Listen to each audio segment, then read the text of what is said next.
Assalamualaikum warahmatullahi wabarakatuh. Perkenalkan, nama saya Sulaiman Adahari. Saya berasal dari Prodi Bimbingan dan Konseling kelas FC.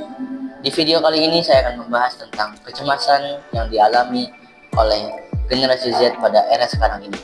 Tunggu apa lagi? Saksikan video ini. Halo teman-teman Gen Z. Kalian masih sering mendengar atau bahkan pernah merasakan kecemasan, bukan? Faktanya, banyak dari kita, terutama generasi Z, yang sering merasa cemas karena berbagai hal. Nah, sebelum lebih jauh kepada pembahasan, kita terlebih dahulu mengenali apa itu kecemasan. Jadi, kecemasan adalah respon emosional yang ditandai oleh perasaan khawatir, takut, gelisah mengenai segala situasi yang dianggap beresiko atau berbahaya bagi diri kita. Ini meliputi bentuk reaksi fisik dan reaksi psikis dalam diri kita. Apakah kecemasan masuk ke dalam golongan masalah kejiwaan? Ya, itu tentu, karena kecemasan adalah pengalaman wajar manusia, merupakan hal yang sulit untuk mengetahui kapan hal tersebut menjadi masalah bagi diri kita ataupun kalian yang menonton video saya. Akan tetapi, jika perasaan cemas itu sangat kuat atau berlangsung dalam waktu yang sangat lama, kondisi semacam itu bisa-bisa menguasai diri kita sepenuhnya.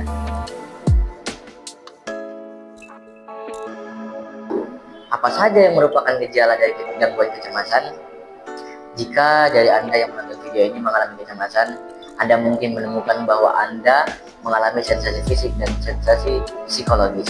Sensasi fisik seperti tidak bisa duduk dengan tenang ketika menantikan sesuatu, ritme napas yang lebih cepat, dan denyut jantung yang cepat berdebar keras atau tidak beraturan. Sensasi psikis itu meliputi merasa pada situasi yang menakutkan atau takut bahwa hal buruk akan terjadi pada diri kita, dan merasa gelisah dan tidak mampu untuk berkonsentrasi. Ada beberapa hal yang membuat generasi Z seperti saya ini mengalami kecemasan. Yang pertama, tekanan dari media sosial. Kita hidup di era digital, di mana media sosial menjadi bagian besar dari kehidupan kita. Tapi, seringkali kita merasa harus terlihat sempurna, punya kehidupan yang ideal, dan selalu ingin bahagia. Padahal, kita semua tahu bahwa itu nggak selalu nyata. Dan ini bisa membuat kita merasa kurang dan cemas.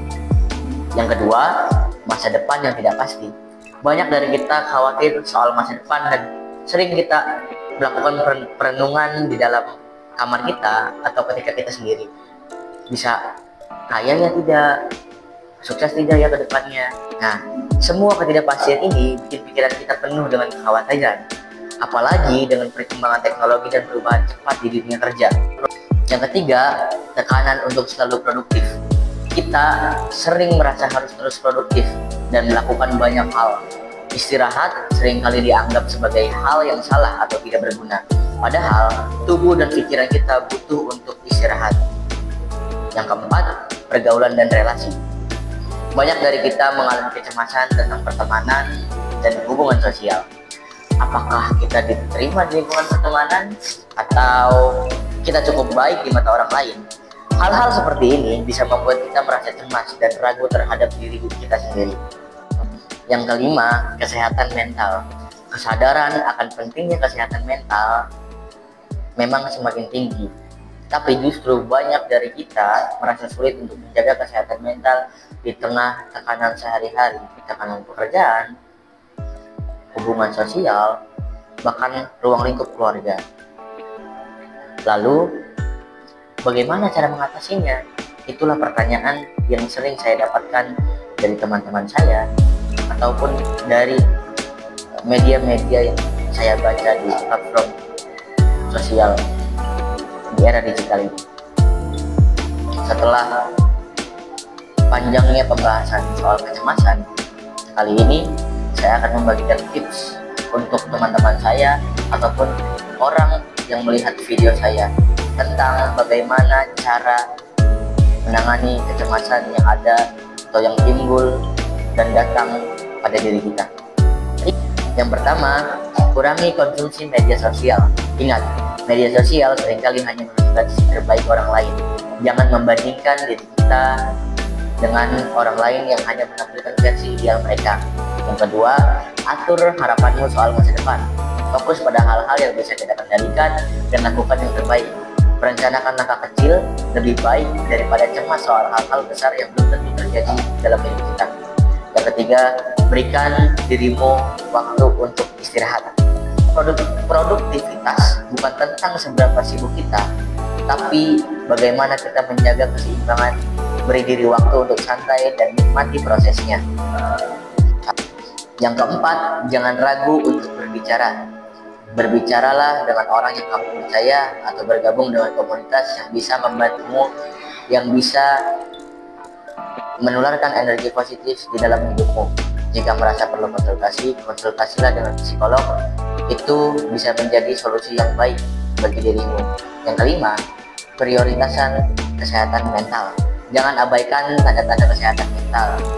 Lakukan hal-hal yang bisa membuatmu merasa lebih baik, seperti meditasi, menjalankan hobi, ataupun berolahraga. Setelah saya jelaskan dari definisi kecemasan dan cara mencegahnya, gejalanya, dan lain-lainnya tentang seputar kecemasan, ada satu pertanyaan yang dilontarkan oleh sahabat saya, mengapa kamu membuat video tentang kecemasan? Saya teringat dari salah satu kisah cerita yang telah saya baca, cerita Ibnu Sina ketika melakukan sebuah eksperimen, menempatkan dua domba dalam kandang yang terpisah.